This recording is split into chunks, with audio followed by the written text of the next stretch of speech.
Hi guys, hope everyone's well and welcome back to the Improvement Podcast. So in this episode today I'm going to touch on working around injuries and how I recommend potentially doing so and how I go about doing so myself. So I thought the episode, just because I have been having troubles with my knees myself, so I thought it would be valuable to kind of give you the tools to work around injuries on your own and show you how I potentially handle doing so.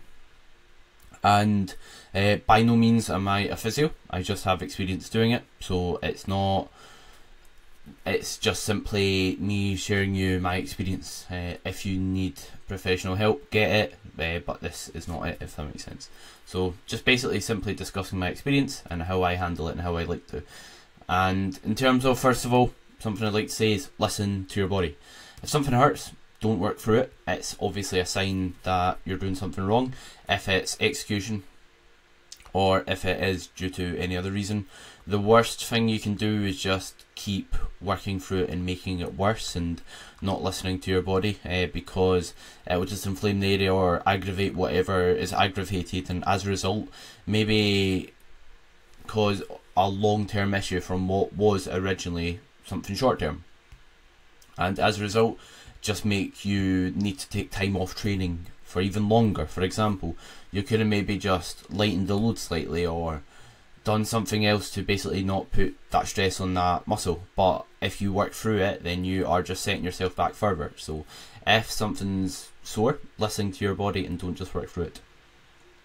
And what you can potentially do if, let's say, you have certain pain, is you can work around it by working in potentially high rep range. The benefit of this is it's just less load exposure.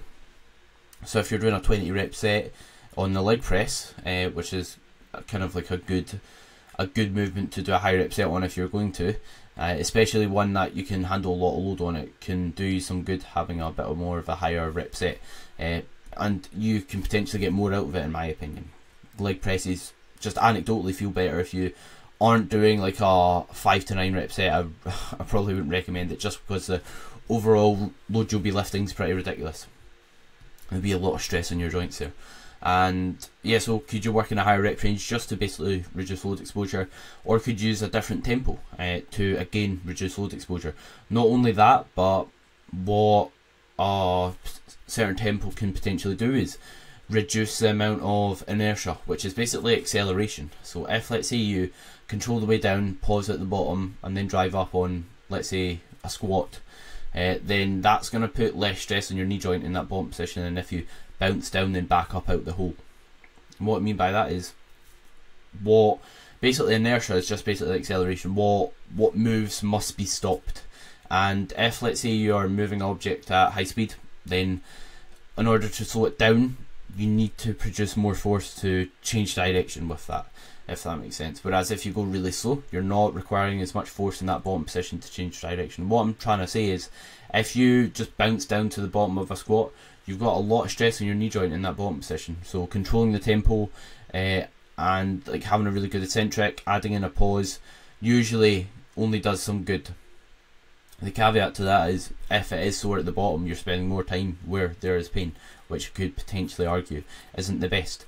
But yeah, just make sure you are making sure whatever you're doing is pain-free. That's kind of like the main telltale sign to see if it's aggravating it further or if it's all good to perform. And what you can also consider is your setup. So could you potentially play about with your foot position on a movement? Again, we'll just stick with leg training for an example. Of course, this applies if you are doing pressing movements and it's causing pain. Could you potentially try a different grip if, let's say, a wide grip is causing you issues? But I'm just kind of sticking with legs, but obviously you can transfer over it and use this kind of thought process to other body parts. And yeah, so could you change your setup if it's your stance? Or could you change where your knees are tracking, for example, to find a way to do like a movement pain-free? And could you just do more warm-ups? Are you potentially going into that movement a bit too cold? Could you potentially get some more blood in that muscle before doing so? And what you could also consider as well is like exercise selection. Like if you can, or not so much selection, order. If you can look at your exercise order, let's say you have sore knees, and instead of going into let's say a hack squat first in the session, you might put a leg extension before it. And as a result, what you could potentially find is it warms the knee joint. It means that your knee is more comfortable going into that hack squat or a barbell back squat or whatever squatting compound you're doing, or like compound you're doing. Maybe going on to, let's say, isolation movements prior can do it some good. Maybe it could be the opposite. Maybe it could hurt more if you do the isolations first. So yeah, play about with it, see what feels best for yourself, see what allows you to perform pain-free, which is obviously what's going to be most important. If you have played about with your rep ranges, you've tried different tempos, setups, and you've tried more warm-ups but it's sore regardless, then what I'd maybe do is just two things. If you've been progressing the movement, maybe stay at that weight, see if and working a higher rep range. Oh, I've just kind of touched on rep ranges, but stay at that weight, see if you can do it like the week after, and if the pain subsides, if you kind of get used to that kind of level of stress. Because what basically pain is, or like pain when it comes to like aches and pains in the gym, for the most part, is what we're doing outweighing tissue tolerance and the tolerance of our joints. And what I mean by that is we're doing too much for our joints can handle. We're putting too much tension or torque, if you want to use the fancy word, on a joint that can't handle that amount for whatever reason at that current moment of time. So what you could potentially do is, again, if you can't, let's say, stick with the same road, you've tried maybe even decreasing it to a higher rep range and it's still sore, then I'd remove the movement for that period of time. The reason being is, again, we don't want to be making matters worse.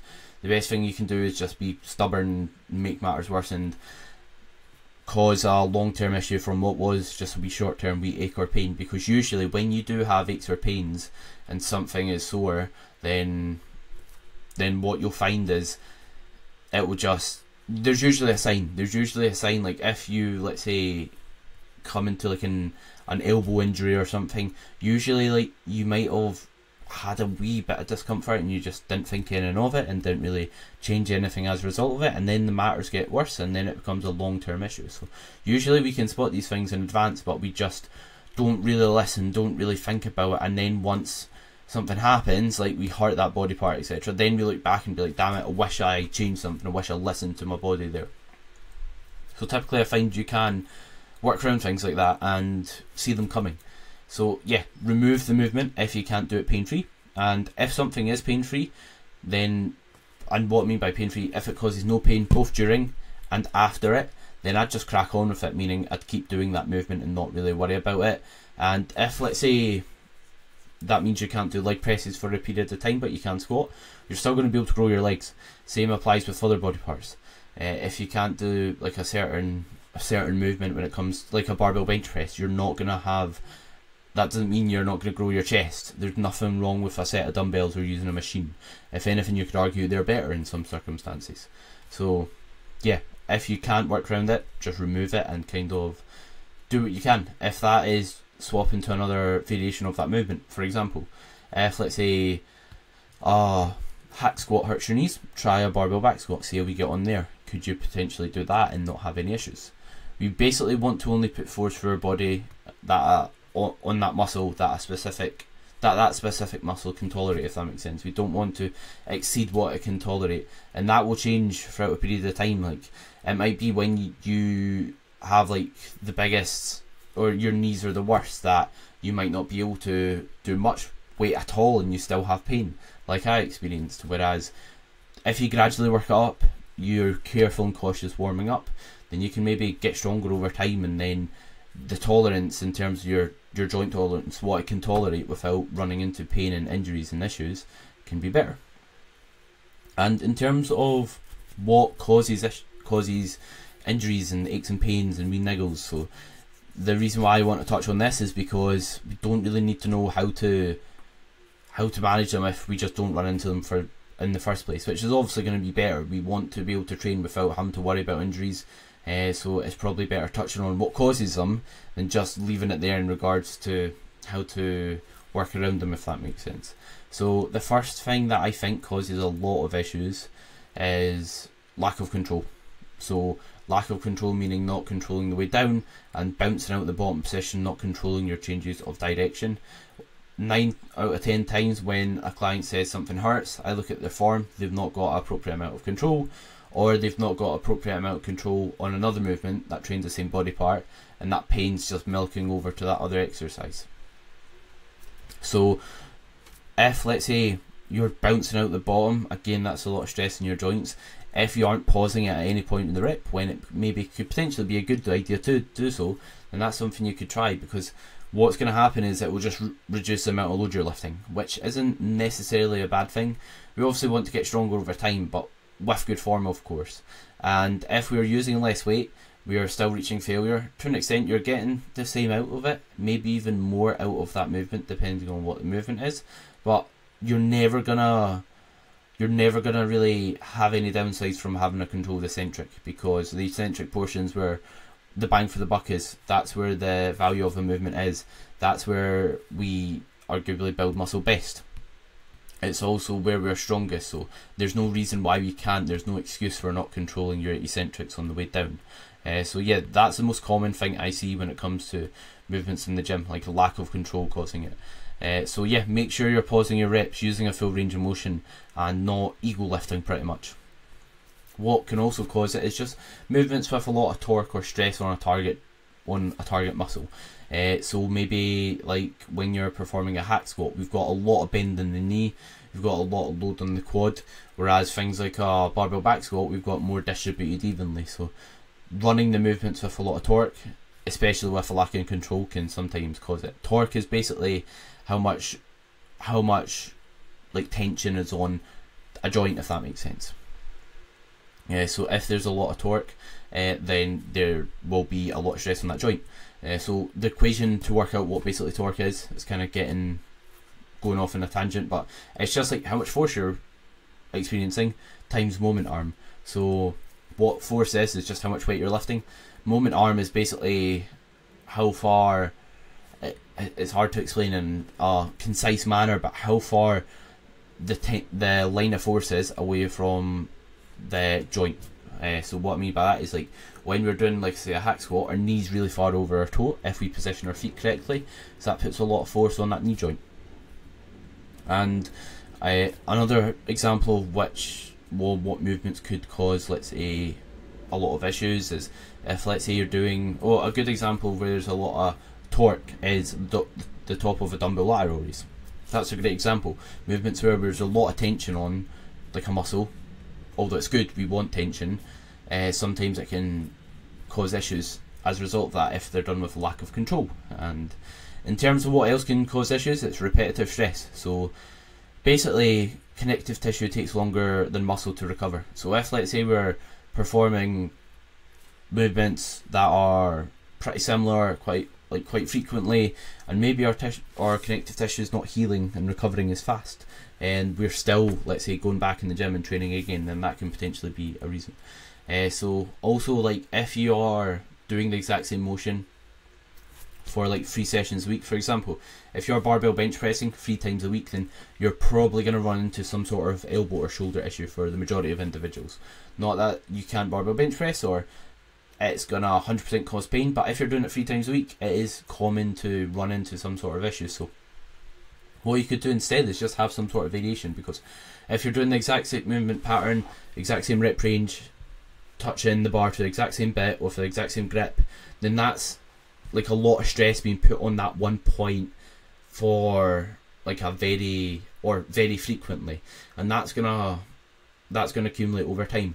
A good example, no, it's not quite an example, a good analogy or kind of way to kind of picture this is if you've ever seen like running water somewhere and you see what the water does to the stone from just hitting it for years on end. It carves out the stone and it makes it look smooth. That's kind of a good example. One drop of water is not going to really change the stone much, but doing that again and again for years and years, on weeks and weeks, really frequently, will add up. And in this case, obviously, the stone is your joints. It can kind of eat away at your joints and cause issues over time if you're doing movements like that too frequently. Also, just obviously consider your split setup and how much you're doing as a whole. And some ways that I like to kind of prevent injuries and manage injuries and basically recovery modalities that I like to use is things like stretching and foam rolling. So people say you don't need to stretch, you shouldn't need to stretch, and stretching's good, stretching's bad. There's a different opinions on it.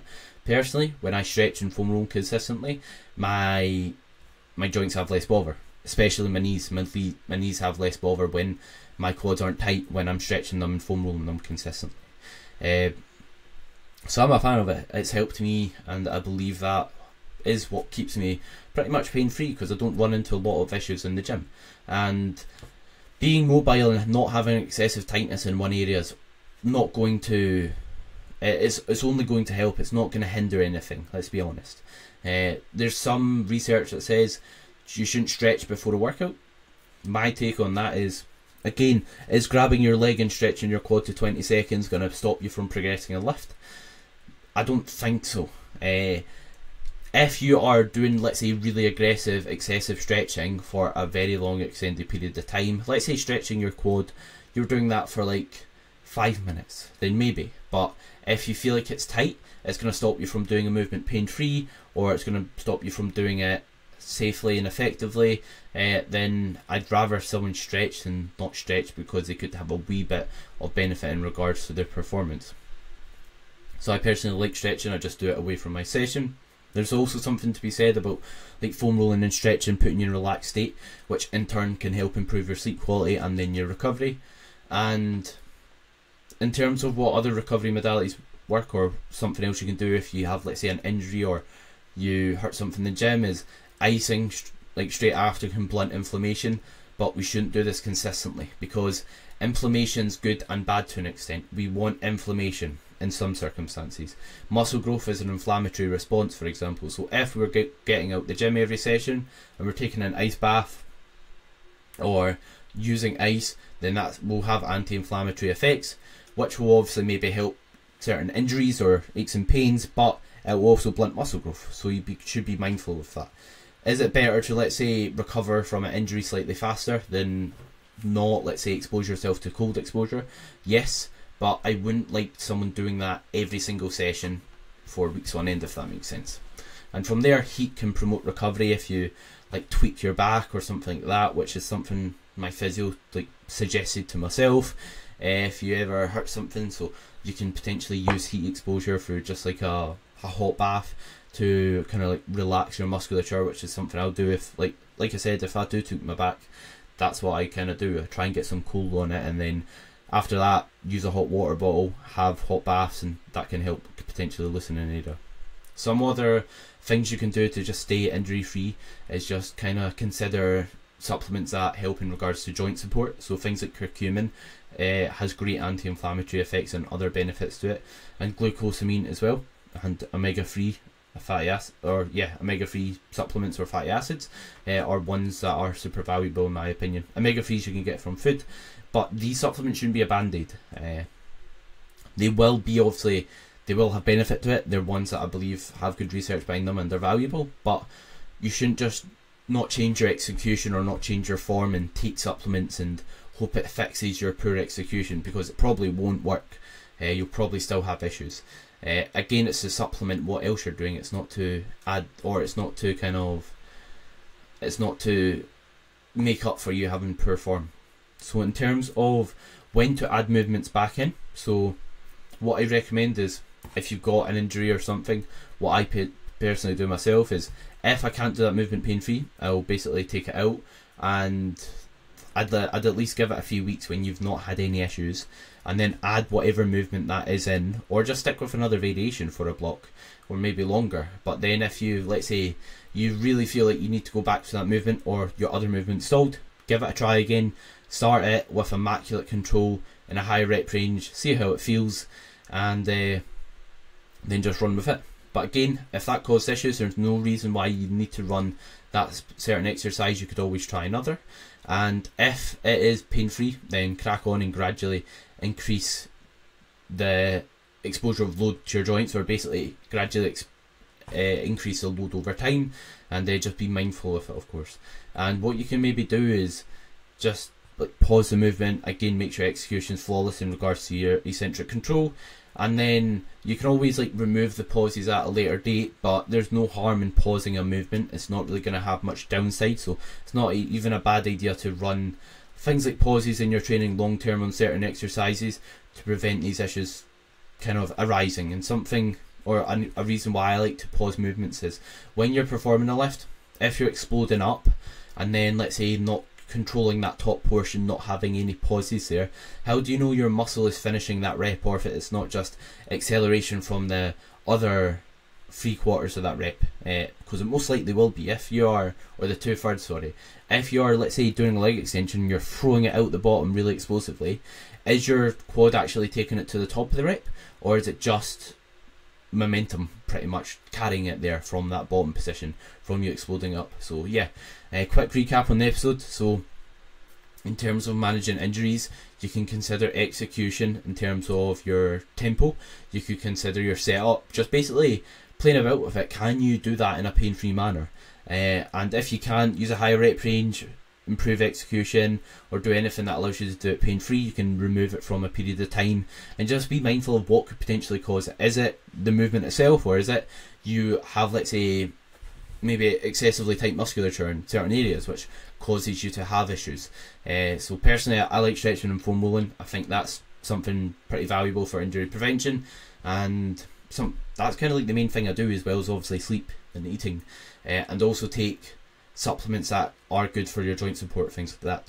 And then add the movement in basically at a later date when you're really confident you can do it in a pain-free manner, and when you see a need to, and then just make sure your execution's good moving forward, because the main thing that will cause people to run into aches and pains is simply their execution, is simply not controlling their reps enough, in my opinion. So hope everyone enjoyed the episode, and thank you very much in regards to listening.